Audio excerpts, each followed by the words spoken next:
যে আমি ঈদের সপ্তম দিন ঝগড়া করে দেশে চলে আসছি। এখন আমি যে আমার বরকে ফোন দেই, ফোন পর্যন্ত রিসিভ করে না।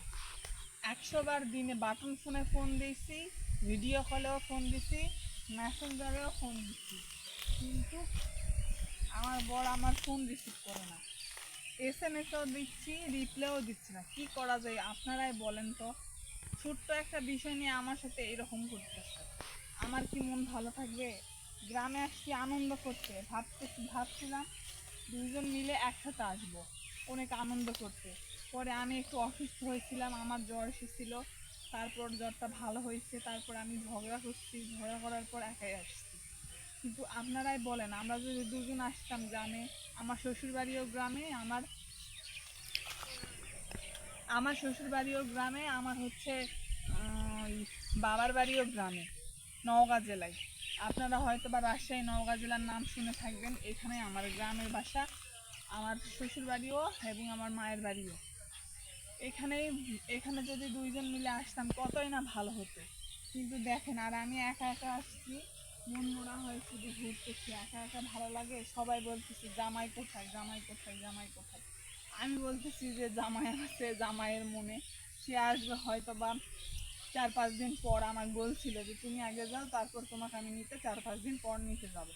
তখন বলতেছে, তখন বলেছিল ঝগড়া লাগার আগে বলছিল যে 4-5 দিন পর আমাকে নিতে যাবে, কিন্তু এখন বলতেছে তো ফোনই রিসিভ করে না। একবার রিসিভ করে বলে বলো কি হয়েছে, শুধু বলে খাবার খাইছো, ভাত খাইছো, গোসল করছো, এটাই শুধু বলে, আর কিচ্ছু বলে না। আমি আসার কথা জিজ্ঞেস করলেও বলে আমি আসতে পারবো না, এটাও বলে না। আমি যদি কোনো কিছু বলি তাহলে ওকে ভাই আমি ব্যস্ত আছি, এখন কেটে দেয়। কিন্তু ফোনটা রিসিভ করে এভাবে কথা বললে কার না রাগ লাগবে। আর আমি এই কারণে ফোন দিতাছি দিতাছি দিতাছি দিতাছি দিতেই যাচ্ছি, কিন্তু ফোনটা আমার রিসিভ করতেছে না। রিসিভ যদি করতো তাহলে কতই না ভালো হতো, এসে আনন্দ করতে পারতাম, ঈদটা অনুভব করতে পারতাম। আমার শ্বশুরবাড়িও আমার আমার আম্মু মন খারাপ করতেছে, আসে নাই। আম্মু গরুর মাংস রেখে দিচ্ছে, খাসির মাংস রেখে দিচ্ছে ফ্রিজে, যে জামাই আসবে, জামাই আপ্যায়ন করবে ঈদের কারণে, তারপরে এই কারণে রেখে দিচ্ছে। সেটাও সে কিছুতেই মেনে নিচ্ছে না যে আসবে।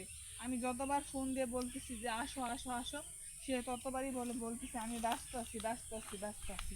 আর আমার শুধু কেয়ারটেকার করে যত্ন নিয়ে ফোনটা কেটে দিচ্ছে, আমার সাথে ভালো মন্দ কথা বলতেছে না।